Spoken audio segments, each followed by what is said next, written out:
به نام خداوند بخشاینده و مهربان. سلام و درود خدمت شما بینندگان گرامی. در این ویدیو به جداسازی اجزای مخلوط‌ها به روش تبخیر می‌پردازم. مواد و وسایل مورد نیاز این فعالیت: آب خالص، نمک، قاشق، میله شوردهنده، بیکر، ترازو و منبع حرارت. تبخیر یک روش ساده و مؤثر برای جداسازی اجزای مخلوط‌ها میباشد. این روش کاربردهای مختلفی دارد، از جمله برای تولید نمک دریایی و نمک زدایی آب دریاها برای مصارف انسانی و آبیاری می باشد. برای اینکه بدانیم چگونه توسط تبخیر جداسازی اجزای مخلوط‌ها صورت می‌گیرد، میاییم فعالیت عملی را اجرا می‌کنیم. در ابتدا ترازو را روشن کرده و 20 گرم نمک اندازه می‌گیرم.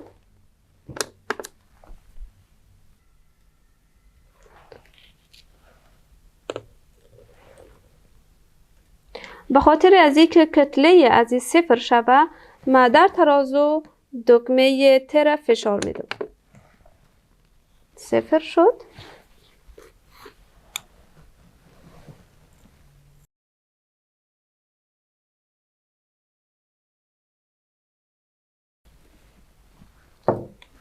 بیست گرم نمک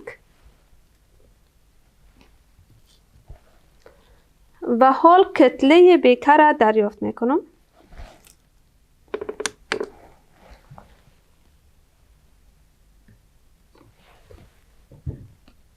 کتله بیکر هم است 171 گرم. این را یادداشت میگیرم. نمک در بین بیکر می اندازم. مقداری از آب خالص اضافه می کنم.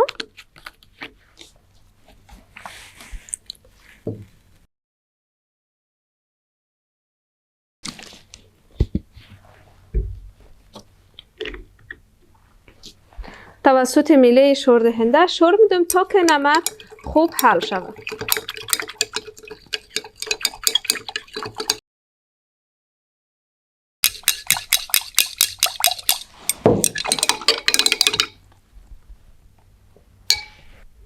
یک چند دقیقه میمانم تا که نمک خوب حل شود و یک مخلوط متجانس به وجود می آید.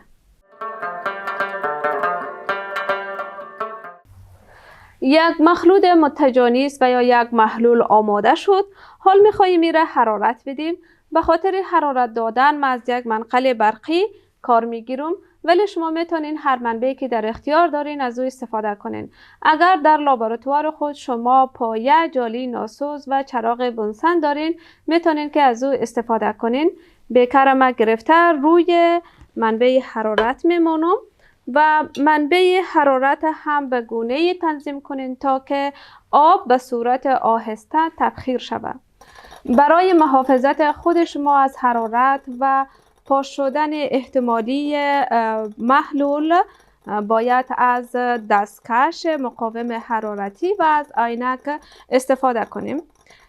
در این جریان مولکول های آب با جذب انرژی حرارتی انرژی حرکیشان افزایش پیدا کرده و از سطح مایع به فاز گاز تبدیل میشه. کتله مجموعی سیستم در اثر حرارت دادن تغییر نکرده، تنها آب مایع به بخار تبدیل شده و به هوا آزاد میشه.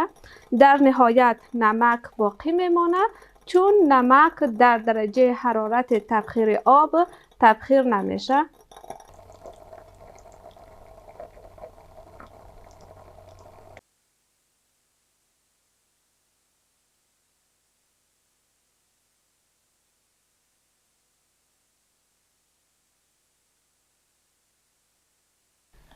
بیکر از منبع حرارت دور میکنیم، میمانیم تا که سرد شود.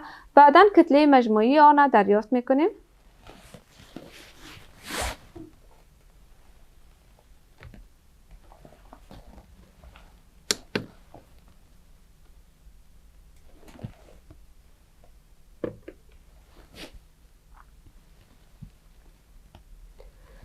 کتله مجموعی شده 191 گرم. از 191 گرم کتله بیکر را تفریق میکنیم که میشه 20 گرم. 20 گرم کتله نمک هست بناهن در کتله نمک تغییری به وجود نیامد. از روش تبخیر برای جداسازی اجزای مخلوط‌های استفاده میشه که اجزای همون مخلوط دارای نقاط جوش متفاوت باشه. عواملی که بر سرعت تبخیر تاثیر داره یکی حرارت هست. با افزایش درجه حرارت سرعت تبخیر نیز افزایش می‌یابد و سطح تماس مایع با هوا هست. هر چقدر که سطح تماس مایع با هوا بیشتر باشه مولکول‌های بیشتر و بخار تبدیل میشه و اما رطوبت هوا باعث کاهش تبخیر میشه. امیدوارم که این فعالیت برایتان مفید واقع شود. بیننده ویدیوهای بعدی ما باشید. تا اجرای فعالیت بعدی خداوند یار و نگهدارتان.